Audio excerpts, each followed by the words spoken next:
Hi, everyone. Just before we jump into the episode here this week, we were originally going to have a separate episode to deal with singleness and then another episode to deal with community. And the more that Daniel and I had a conversation, we realized that all kind of combines together into a more valid and in-depth conversation. So really what we did is we just talked for a long time and we're going to split it into two parts. So this episode is part one of that conversation.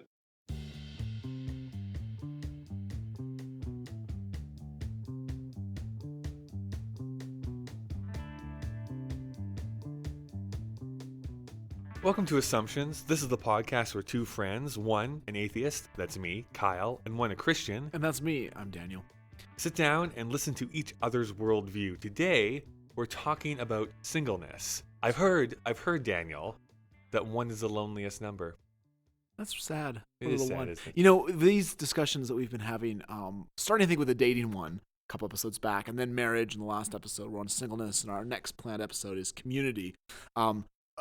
They all kind of just slide into each other. I mean, I feel like it would just be one long episode of us just talking about all four of these themes. But then we can't harness the power of SEO, Daniel, so we SEO? are going to search engine optimization. Oh, okay. That's why we're doing this? We need multiple episodes, and we have all this time to fill because people are clamoring for more of our sultry voices talking about difficult topics.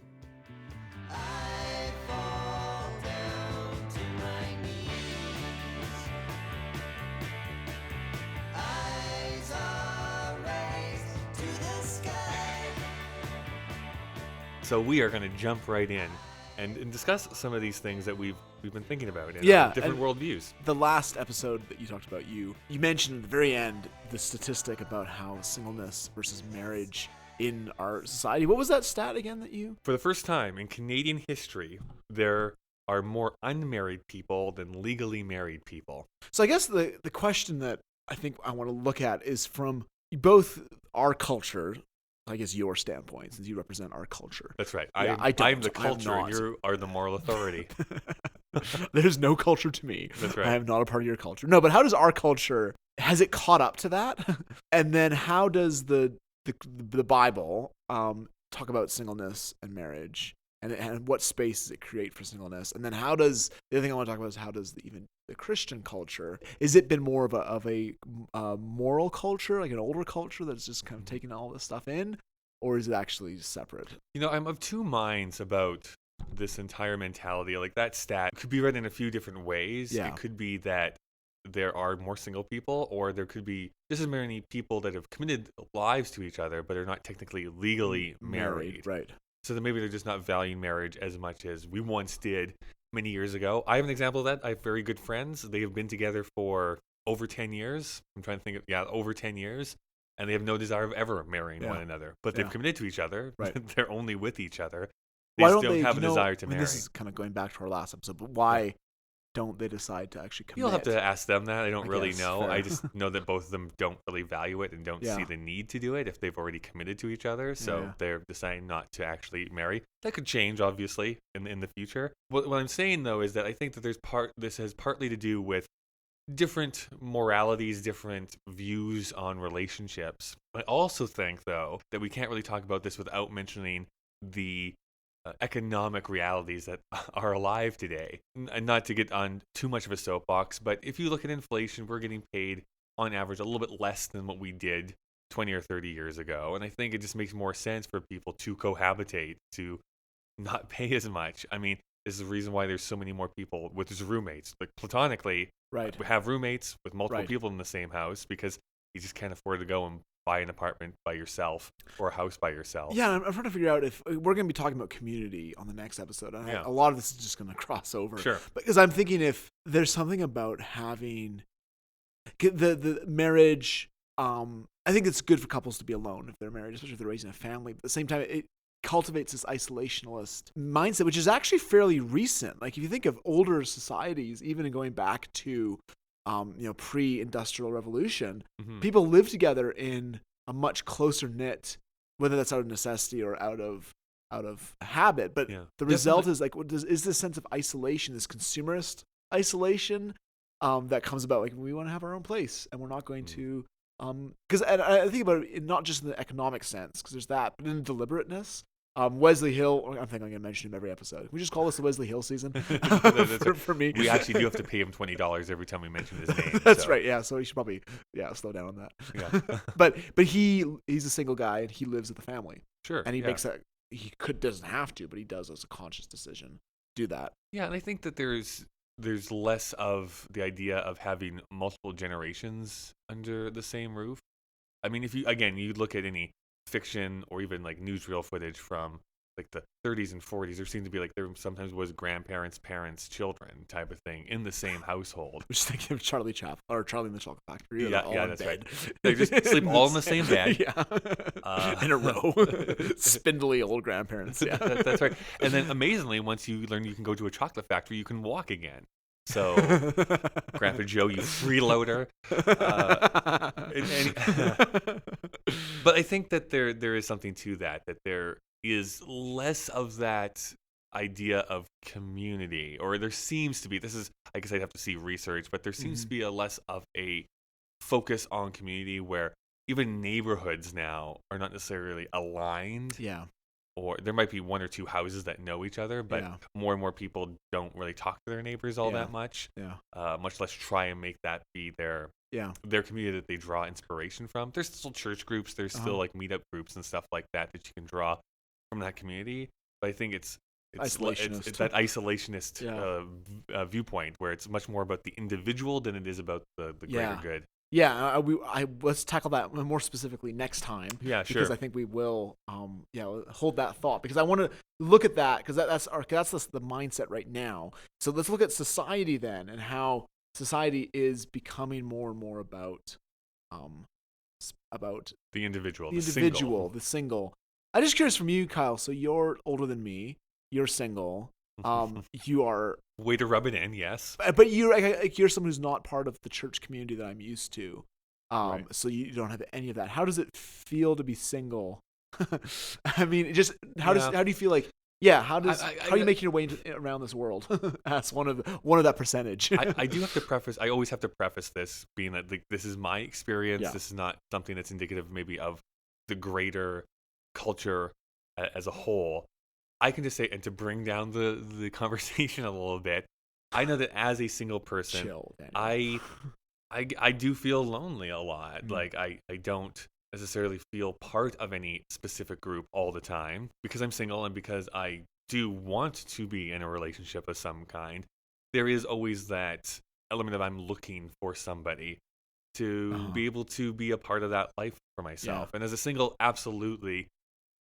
Commercials and branding are all about like living your free and happy-go-lucky life, and there's still, I think, a little bit here in our society that, well, as soon as you get a relationship that drags you down, you can't be yourself anymore. A little bit. For me, as a single person, I value at times not having to have somebody else in my life where I can really just do what I want. Right. Especially when it comes to traveling. It's like if I want to go to New York tomorrow, I could jump on a plane and do that.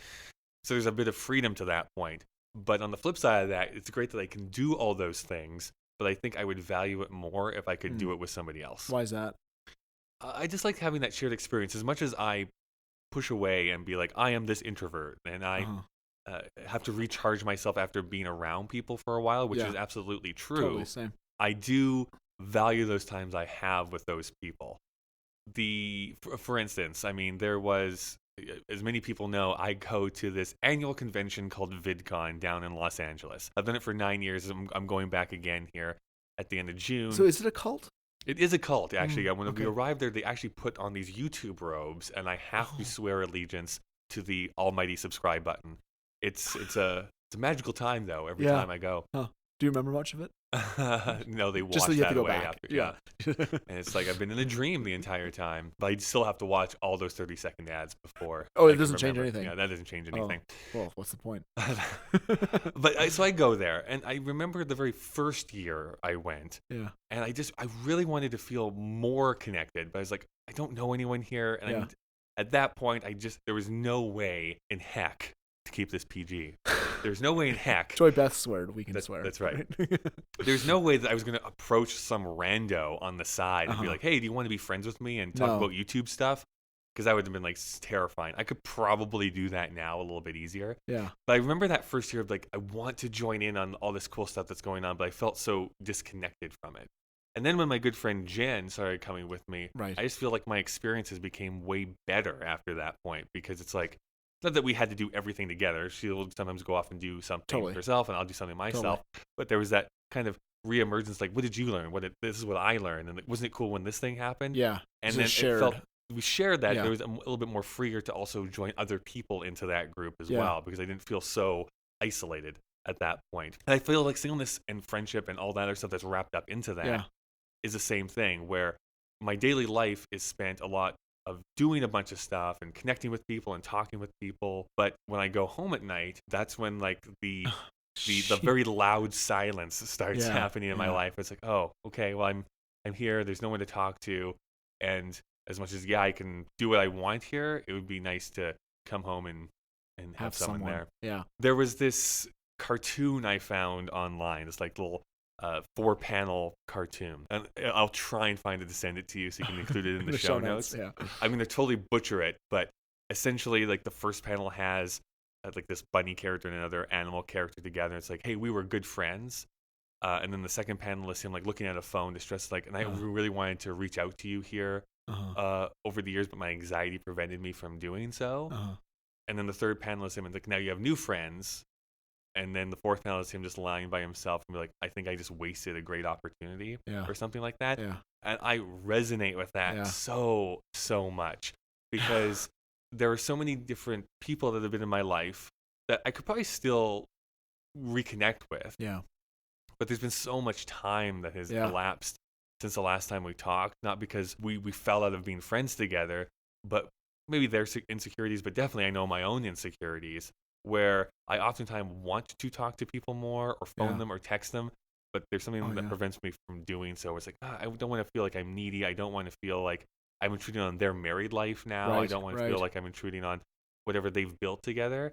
So it just prevents me. There's always this like arm's length I'm pushing people away from, because I want to be included more, but I also you don't understand, have permission to? Is that? Yeah, I think I almost want that permission, because I think as a single person, the reverse of that is like, oh, you're so carefree and can do all this different stuff, which is true, but it would be nice to be included sometimes as well.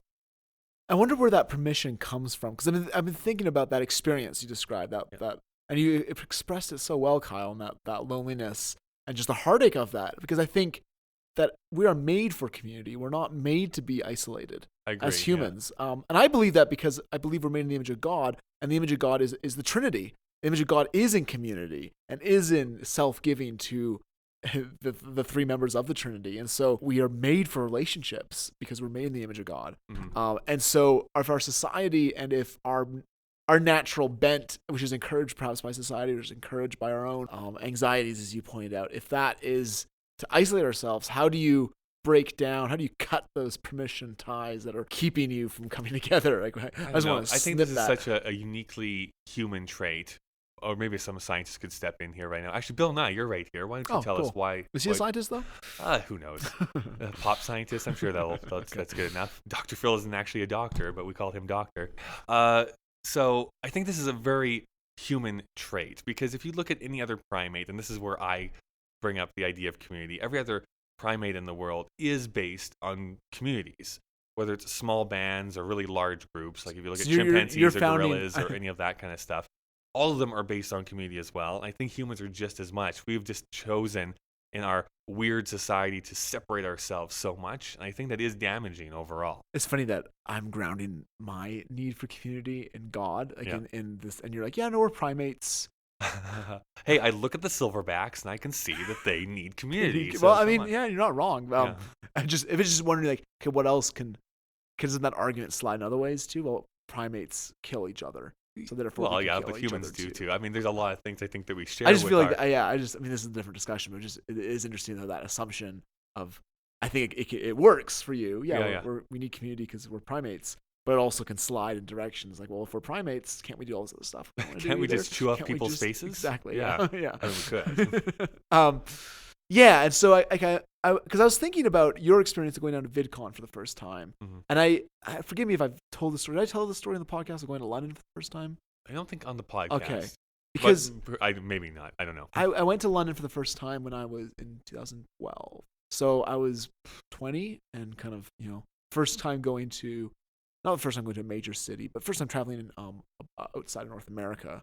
And I went with my good friend, Barry Danilak, who we interviewed on the show. His interview will come out later, to Cambridge for his graduation. But I stayed in London for a week after he left. So it was just me.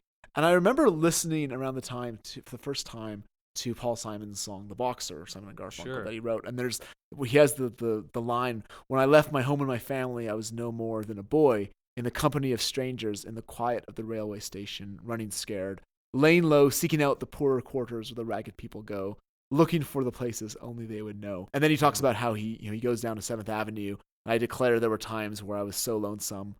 Just the sense of loneliness and the sense of being lost in the crowd that song conveys musically and lyrically so well. And I remember going there, and it was this chance to be in this huge city, foreign city, and just totally lost in there. And what happened is, and it was because of the friendship, I went with Barry, but then he introduced me to a group of, it was kind of like a modern day monastery. So it was in the heart of London. It was called Servants of the Word, and they were a group of men that lived together in a house, and they would kind of pool resources. They'd eat meals together. They all had professions. They go out to the city to do their thing, and then they come together. They'd have a prayer service in the morning, and on the weekend they would have a meal together, and they would have an evening prayer service. And I didn't feel lonely. Like it was such a profound sense of I could go into the city and just get lost, but I have a community there that I've never met before. Sure. But that even though, and it was interesting because it was a very ecumenical community. These people were from all kinds of different church backgrounds: Catholic, Anglican, Pentecostal, like just lots of different churches. And they're also international. They're from Germany and Lebanon and the Middle East and America and London. And there was such a sense of common fellowship that I had with these guys. And part of it, I think, was that we were a family in Christ, and we were making a point of celebrating that and taking time out of our day to emphasize that. And then I also think of going down to conferences, because I've done that. I've gone to conferences by myself, and maybe it's because I'm good at making connections, so I'll reach out to people ahead of time and try to interview them. But I go to their churches, and I find people in there, and it's really hard to compare my experience to yours and say, well, as a Christian, I have community, but because I have had that time when I come home lonely and tired. I think that's a common human element, but it did strike me just the sense that, yeah, I do feel that if I am conscious about it and put effort into it, no matter where I go in the world, I will be welcomed by my community. Even though that's an interesting difference, I think, because with Christianity, with that faith, there's going to be probably a church no matter where you go to in the world, whatever town, city, metropolis that you go to. There's going to be some sort of that community that you can actually tap into no matter where you are, which is great, which I don't necessarily have. So I have to. Are there YouTube temples in every city? Go to the YouTube spaces on those major cities and try and make friends. Yeah. I the only analogy or similarity I have is like the few different jobs that I've started, and how different it is between, okay, you're hired, you start on Tuesday, and you just walk in like, now I work here, but I don't know anyone or the processes, and you're feeling very lost, versus the times where I was hired, you start on Tuesday, but the first thing we do is we're going to go around and actually introduce you to some people. Understand, like, this is where you go to check in, this is who this person is, this is what they're responsible for, and how valuable that is to be like, I'm not going to remember everyone's name, obviously, but totally. I feel I'm welcomed into this community, so that I know where I can go to. I'm not completely lost and foreign. It's interesting, because the company that I used to work for, which you still work for, so I won't name it, but I think we have named it on. We have. Okay, well, but they had centers around the world, and when I went to Cambridge, I actually popped in. Both London and Cambridge, I popped into both of these stores, and had emailed them ahead of time, and just me. And I did feel a sense of community from those places as well. But what I've noticed, I've lost touch of that community quite quickly, in a way that like once you're not a member of that by working there anymore, that's gone. And I even think about the people that I've worked with for 5 years here in Calgary. I still connect with them now and then, but there's very few of them that I actually connect with as much as I thought I would. Right. And that's not to say that relationships don't end, even Christian relationships, because that has happened, and we'll talk about that. I hope like how do friendships end.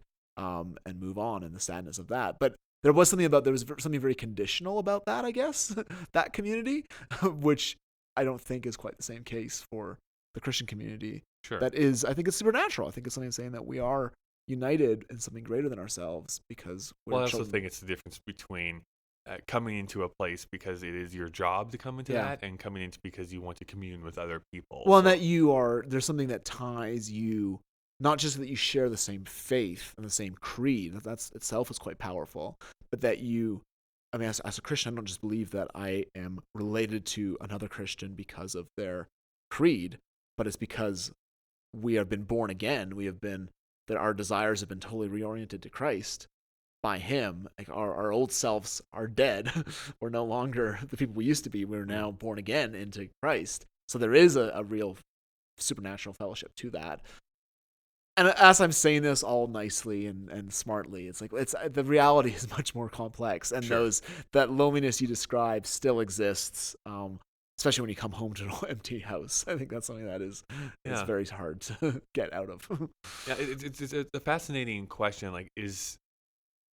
I don't think humanity is the only species that feels loneliness, at least not that feeling necessarily. But I think it is definitely a very human thing to understand that loneliness, or trying to grapple with our own loneliness. Like either we blame ourselves or blame others, or we try and find some sort of external distraction to try and reprieve ourselves from that, instead of just kind of sitting in that for a time.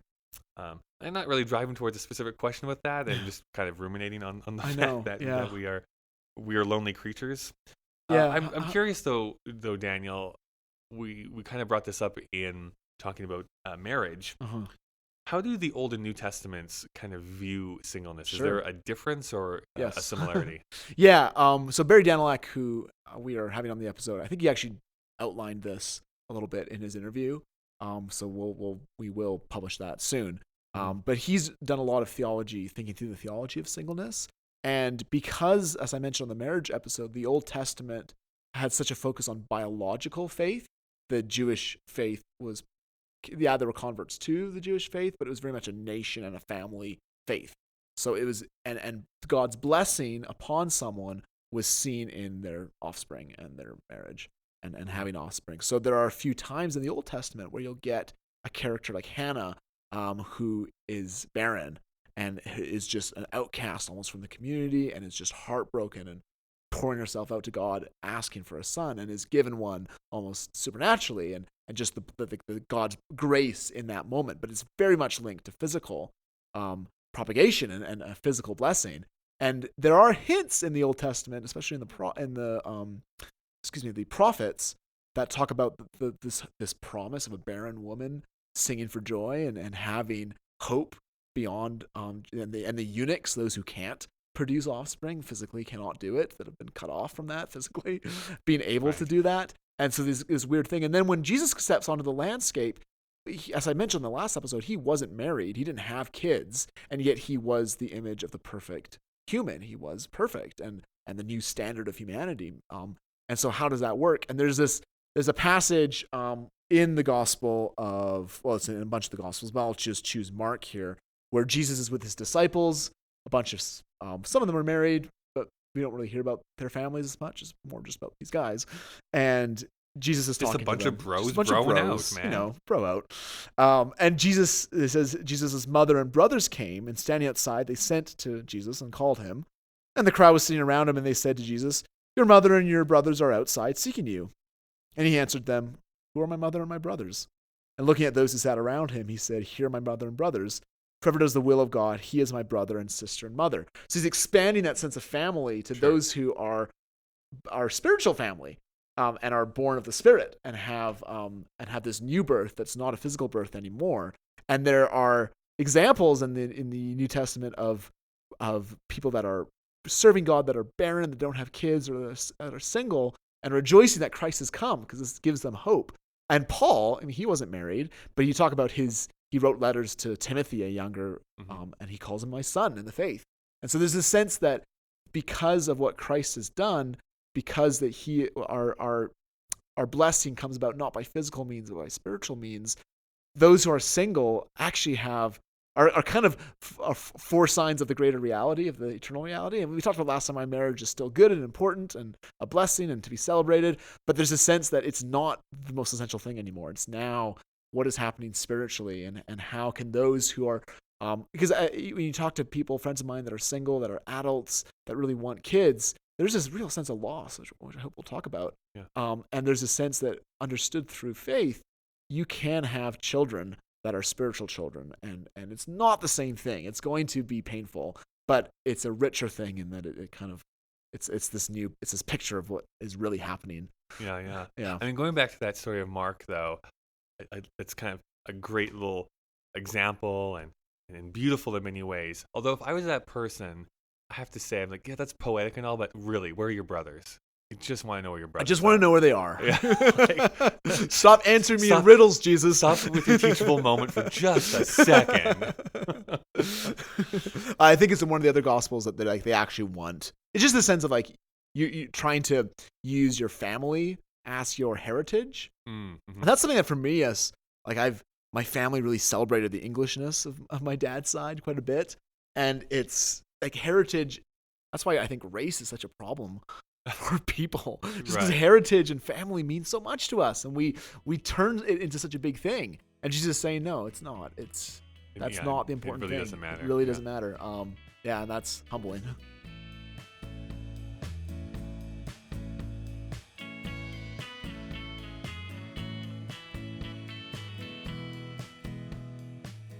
Hi, everyone. Yes, this is Kyle breaking into the conversation again.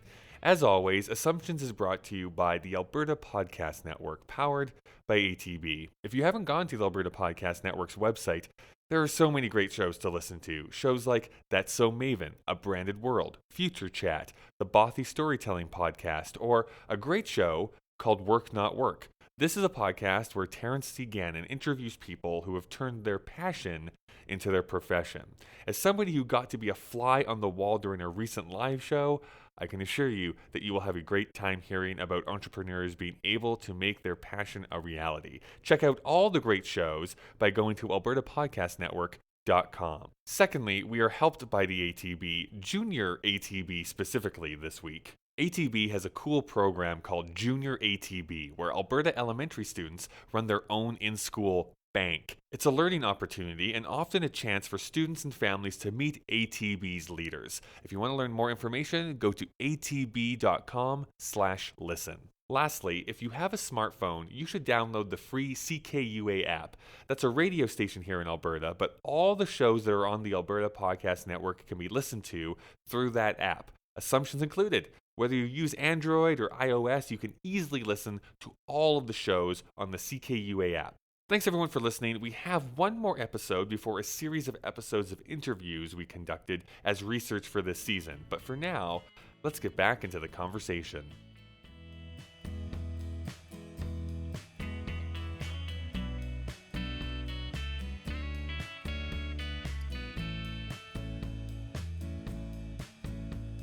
Well, this is a good segue because I know we very briefly discussed this before we started recording, but there's been this idea in the back of my head, and I want to discuss it with you a little bit more fully, which is this idea of singleness. And because society is so focused on, I find, like, the individual now, social media is all about like presenting yourself as the best self, your single self as the best self. I still think most advertising is about the experience of you as a person. Yeah. So because we're focused so much on the individual and putting so much value in the individual and not necessarily on a community or on even a couple of people, there is a bit of a culture war starting right now. I don't know if you've been reading the news, but no one can agree on anything anymore. Really? When did that change? What year did we get that? That was also 1989. Okay, Call back to last episode. Yeah. There's this idea, and I know, as a liberal person, as a self-identified liberal person, even though sometimes liberals annoy me too, as a self-described liberal person, I do think that it's important to use different labels to identify ourselves because it does allow us to understand each other a little bit more. Now, there is this kind of conservative ideal out there, whether it's a conservative Christian or just someone who is culturally conservative, that the things can be broken down into duologies. Things are black or white. They're good or they're bad. You're either gay or you're straight. You're a man or a woman. And the other side of that equation is like, no, there's actually all these other things that influence who I am and really help identify better who I am. So this is when we get into these, like that purple scale that we talked about with Joy Beth, or this gets into how there's now like 25 different genders out there in the world that we have to contend with and that sort of thing. I think there's something beautiful about that. That's not the conversation I want to have. It's more so this Reddit comment that I stumbled across, and you better believe there's no way I'm going to be able to find that again. Yeah.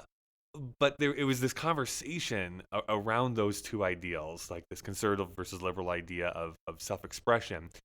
And he was questioning about, like, why is it that the generation, or at least the couple of generations that have been told by their parents that it doesn't matter who you are in this world, everyone has the same chance, like pull yourself up by your bootstraps, everyone is special.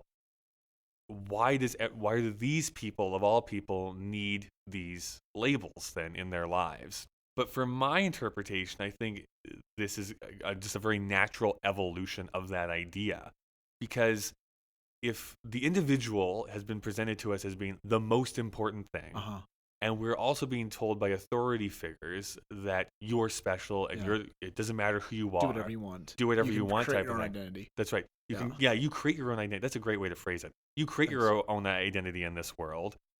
Then those two things, when they smash together, is like, okay, well, then the most unique thing about me is that, I'm a bisexual Albertan, 6'4", loves musical theater. Like they have to put all these different labels and stuff. Try describing yourself. I was kind of okay, gotcha.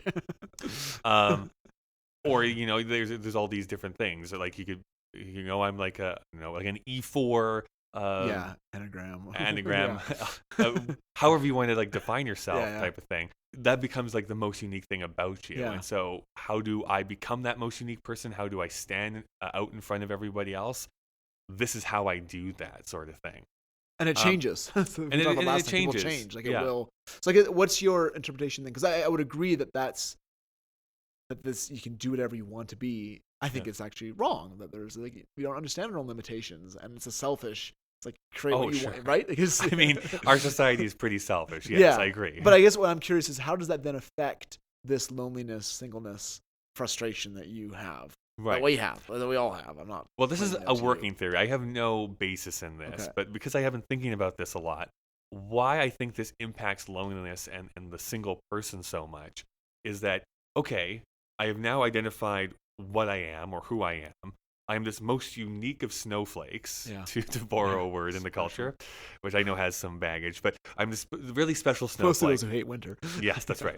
I'm this huge special snowflake, and yet, even though I've been able to identify that, even though I feel very connected to that identity, still don't feel complete. It's not enough. It's not enough. Yeah. And it doesn't seem to ever be enough until you're able to really fully figure out the why behind all those whats.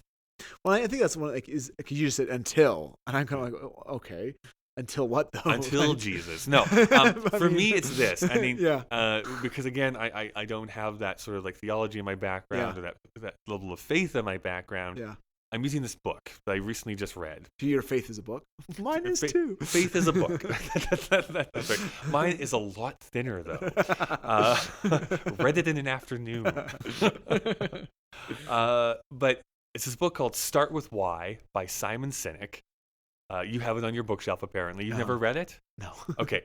Why I like it so much is that it really distills down, mostly for businesses. Yeah. It kind of is in the business section mostly. But I actually took a lot to heart, because the hardest thing in my life, even though I definitely have morals, there's things that I believe I stand for, the hardest thing I've been trying to do over the last few years is really define very specifically, this is who Kyle Marshall is. Sure. I want you to be able to say, like, this is who I am and this is why I am. So what this book does is that businesses will either succeed or fail depending on whether or not they can very clearly communicate why they exist in the first place. And I think from the Christian point of view, that why is very clear. Mm-hmm. He actually mentions that very briefly. Is like Christianity, very clear, this is why they exist. Yeah. And if something strays from that, they can say, hey, that's not us. Yeah. Let's pull us back to our why statement and keep going forward. Yeah. They use a lot of big companies, like how Apple is very good at doing that, how Microsoft in its early years is really good at doing that too. Like, this is why they exist as a company. And I'm using that because I think that more people should really focus in on that and take some time to figure out what there is. There's a little workbook that's tied to this book as well that I really want to delve into, but I really want to boil this down to try and figure that out for myself. Right. So your hope is that if you figure out but isn't that the same thing as that special snowflake? Like, you're kind of, let me define that special snowflake even more, and then I will no longer be lonely? I mean, that's not what you're saying. Maybe, not quite. But I'm trying to connect this back to the loneliness thing. How does that fix your loneliness? I think how this would fix my loneliness is that if I could say, just to make this very a silly example, if my why turns out to be, I do everything so that I can drink iced tea, because there's an iced tea bottle right here in front of me. If that's my why, it's like that's why I do everything in my life, then at least I can say, okay, I'm feeling this way right now. Is this because I'm not fulfilling my why because I'm not drinking iced tea right now? Or is there something else that's happening externally that's impacting me? It's a very goal-driven way of looking at life. Yes. So if I'm not pursuing what I'm meant to be, right, then it's a very practical, kind of strips away, if I'm not. Because with him, he really wants you to get down to the brass tacks. He mentions here is like, if your why is money, it actually isn't. That's too broad of a thing. You're not actually living this life to get money. What's probably there is like either you're interested in power or influencing people or being looked at as a great person, which is a more specific thing than money. But I guess if chasing that goal then is the solution, what if the goal isn't? I think there's something more fundamental with the human condition. That means even if because you look at those who have a clearly defined why, and I'm not saying this is true of all those. There are people out there that are very defined why, and they're thriving because they're doing what they're made to do, and I think that's important to find that. But if you look at someone that has let's say it is popular, I mean that's a little broad, but it is to be excellent in your field. Someone will still achieve that and still be miserable and lonely and 3 times divorced. Like there still is something. I don't know if that's going to solve. That's a very true efficiency oriented selfish. I still think that if that goal, I don't even want to call it a goal, if your guiding light, if that driving force behind you is like, I know why I do everything that I do, yes, there are going to be times you still feel lonely, yes, you're going to still probably be frustrated in certain things, but you can still come back to that. Like, he gives a great example in the book about how he started this agency, he was being fairly successful, but he was still miserable because he was kind of like, oh, I'm just here, I'm just making money, until he figured out what his why was so that he could still like point the company in the right direction, and make it be still successful, but still align with his values at the same time. I think you can still use that in your own personal life a little bit more. Sure. And for me, using Christianity as an example is that, again, I don't know how you would yourself phrase what the driving force of Christianity is. Myself, I'm assuming as an outsider is to have that close relationship with Jesus. Sure. That's probably what your main goal is.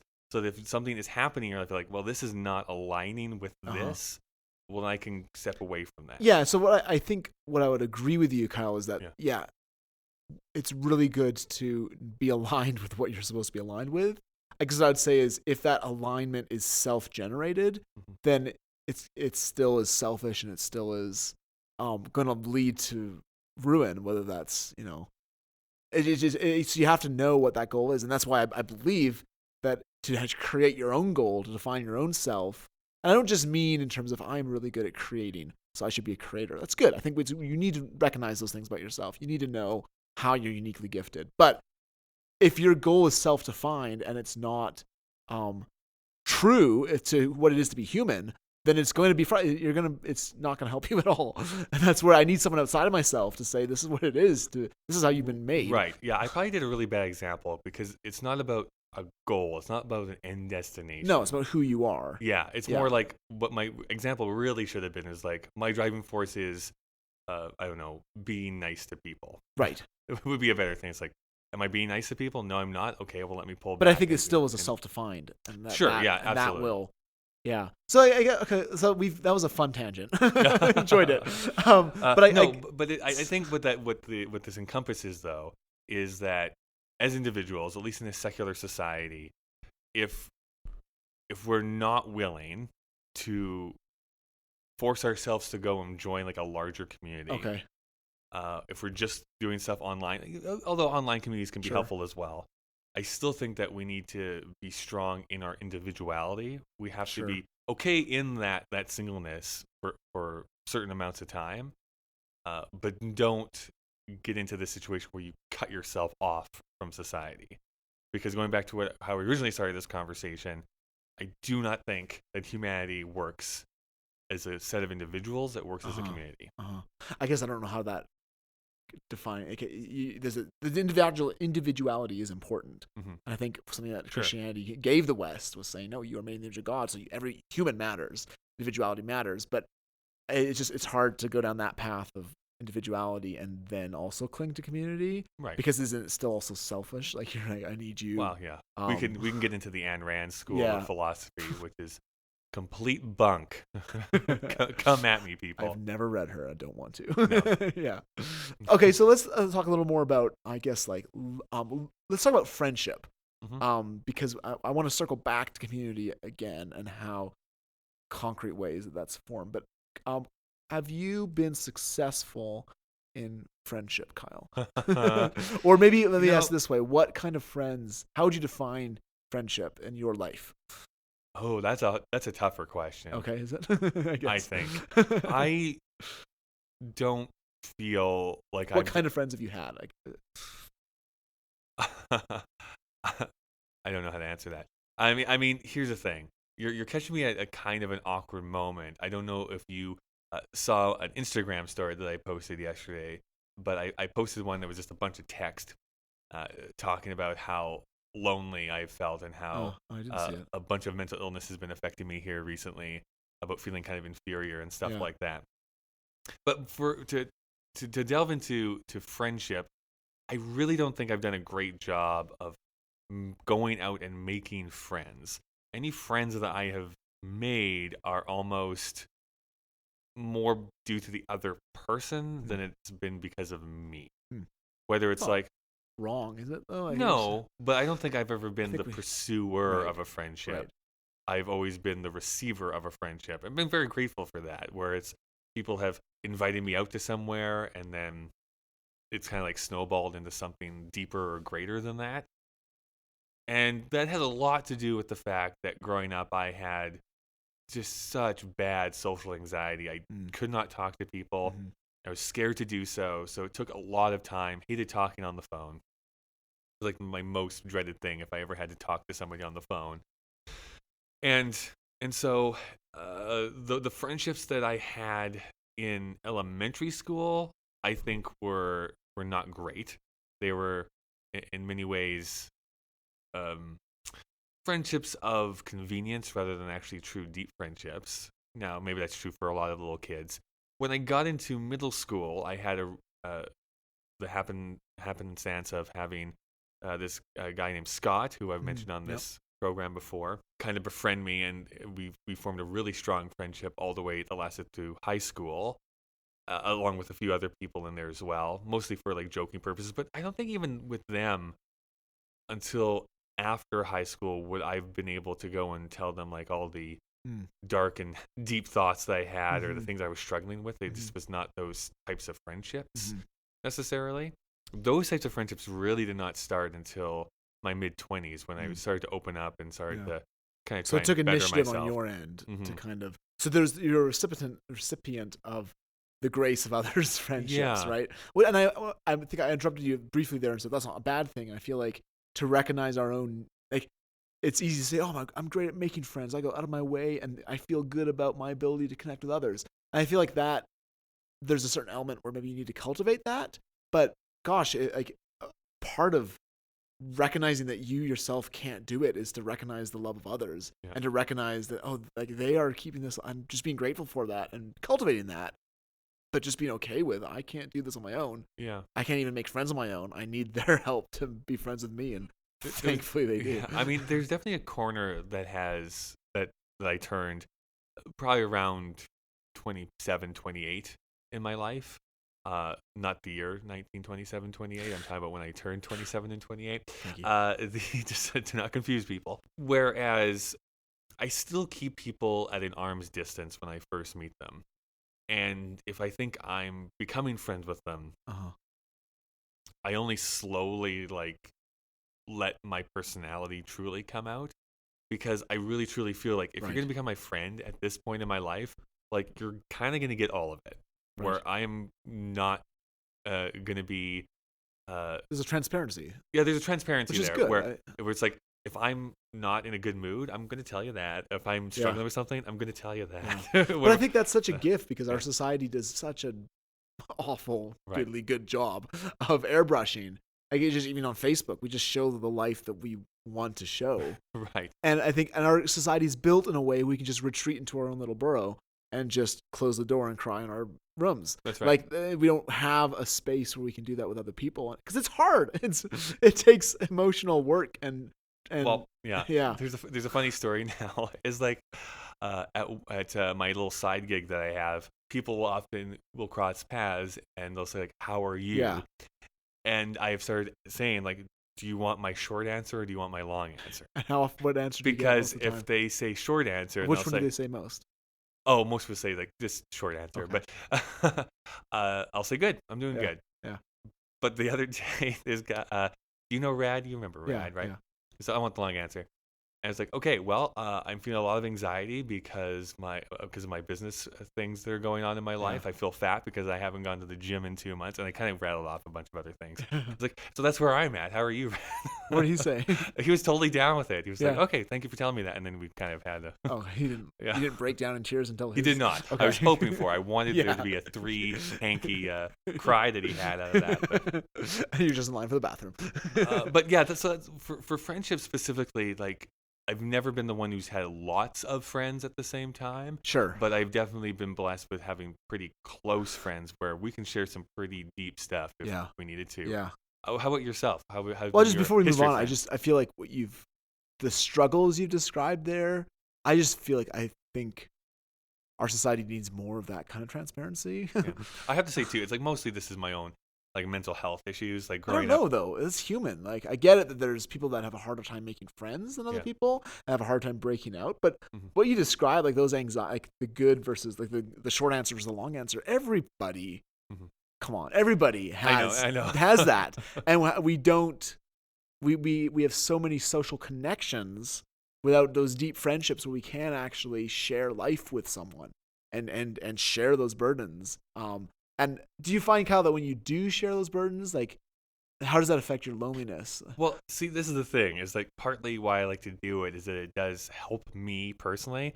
I can't say that it helps the other person necessarily, but it helps me because I don't have to feel like I'm pushing it down and putting it into like a little bottle inside of myself. I'm releasing it so that it's kind of shared.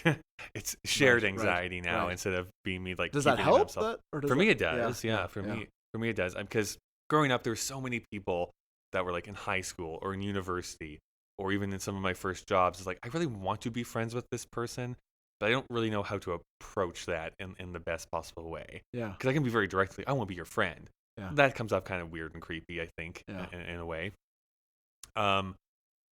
So it was just always a struggle for me to be like, this is who I want to be in my mind. This very gregarious, like being able to go around and like shake hands and be funny all the time. Yeah. And I kind of have to realize I'm not that person. No, that's not that. I just want to be that person because I think that's what I should be, and kind of falling into the realities. Yeah, and I don't know, like our world is so messed up, and we are so messed up as people that we need to share that and have a way where, and not to say that those casual relationships aren't an important part, just the social contacts, but do we have deep friends that we can regularly? I think part of it is there are specific times in life or you need to just unload, and you need to I need to talk to someone about this.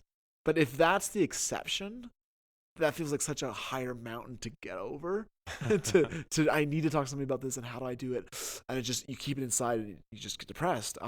Whereas if there are relationships that you regularly have a forum for those kinds of conversations, and they don't have to. I mean, like, you can meet with someone on a regular basis, and not every conversation has to go that deep. You can just enjoy a movie together, but at least there's a space. At least you're living life with someone with enough transparency and regularity that those conversations will naturally take place. And there's that trust and that mutual affection, I think is a good word. Like, I like this person enough, they like me enough that they're okay having me in their life on such a regular basis. Right. Well, now I have the freedom to unload. I have the freedom to actually share this without fear of if I tell too much, they're going to end this friendship. Right. Just hand out surveys after, like, you still want to be my friend? Please tell me. How deep do you want to go today? Yeah. So you asked about as a child and as an early teenager, I had a really hard time making friends. And I think maybe a part of it is I just wasn't around enough people socially that I found somebody that I could connect with. Part of it maybe was just my own, like, too uppity to make those kind of friends. I don't trust these city folk. But I just remember being rather sad by that, especially in early high school, and just this real sense of loss, because my sisters had some good friends, and it wasn't. And then in high school, I had a friend who we did a bunch of common activities. We were on the same music team together, and we did a bunch of trips together through the church. Went on a mission trip with the Northwest Territories, and out of that, just became really good friends. And we would call each other at least once a week on the phone and have long conversations about what we were into and life, and that was really good. And I remember. And I also had some female friends, some that I had a crush on, some that I just were really good friends with. But there was, again, that mutual sense of deep conversation. I was able to talk a lot with these people. And I remember shortly after high school, and I was a third friend that I was just starting to become friends with. Those three friends, there was a girl, there was this friend of mine from high school, and then this newer friend that I met after high school. They all went to school in other places. So one went off to Saskatchewan, the other one went down to the States, the other one went down to the States. I remember realizing that these friendships were possibly over. And it was a real, I look back at one of those grown-up moments where I got oh, you kind of realize the reality of the world, that these deep friendships that I made don't continue. Mm-hmm. I remember crying. I was heartbroken. I was so sad. We align very, very closely on that. Is that there's actually a book I recently read. There's this movie that came out called Love, Simon, and there was a book version of that called that was based Simon on Loves. No, it's called Simon versus the Homo sapien Agenda. So it's a good thing they changed it for the movie because that's a terrible title. But regardless, in that book, the main character, he's gay and he's coming out in high school. But what he says in this one scene is like, I just really hate goodbyes. Basically meaning like I hate having to go from one reality to the next reality where I have to say goodbye to this feeling or to this situation that we're currently in. And I've had that a lot of times. That happened at the end of high school. It happened at the end of university. It's happened in the summer job that I had down in the States where I was a camp counselor for a couple of months, where, you're getting to that last thing. It's like, oh, you're, just like you said, these people who are basically very much a part of my life we're probably very rarely going to see each other again, or very possibly never see each other again. And that really affects me. I'm much more attuned to that. There's something broken about that. Yeah. And I mean, as a Christian, I believe that just as we were made for community because we're in the image of God, the image of eternity is that its community is not broken. That sense of loss of dear connections doesn't. I feel like it's kind of like death. Like, death isn't good. Nor are goodbyes. Speak for yourself, Daniel. But there's something broken about this. There's something not right about this. Something wrong on it makes sense. You can explain death. You can explain goodbyes in a way that logically accounts for the need for it. Yeah.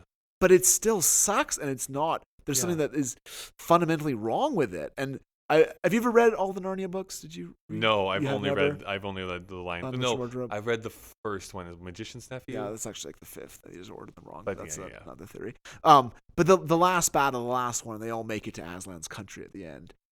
and which is standing for just this, I think, a much more Christian view of heaven than the clouds and angels. Right. But wait a second, is Aslan Jesus? But whoa, you have all these characters that have had so many adventures together and have such love for each other and family members, and they're brought together, united again, and just that. It's kind of like when I was a kid and I had all my animals. You wanted them all together, all these stuffed animals. It was just, you want community together. And I believe that that's because it's a fabric of the universe, is that we are made for community, and that community is not meant to be broken.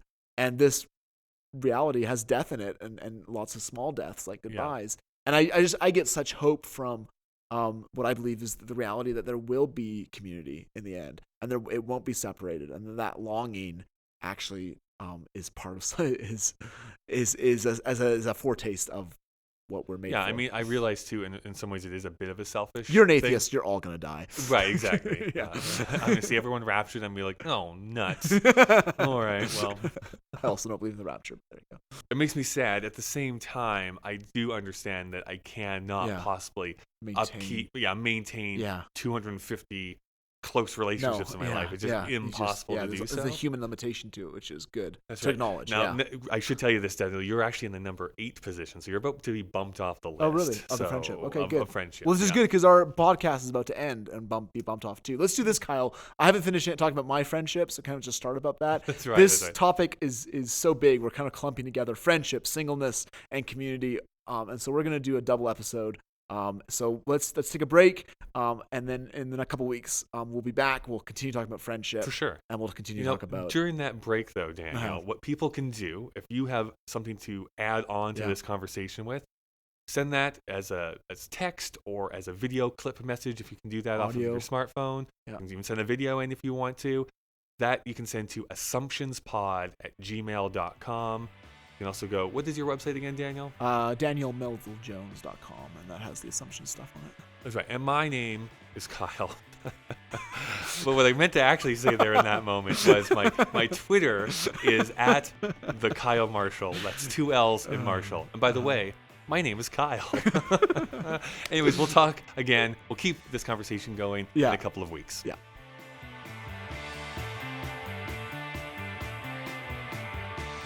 Assumptions is produced by Kyle Marshall and Daniel Melville Jones. This episode edited by Kyle Marshall. Our thumbnail was created by the always great Chris Taniguchi.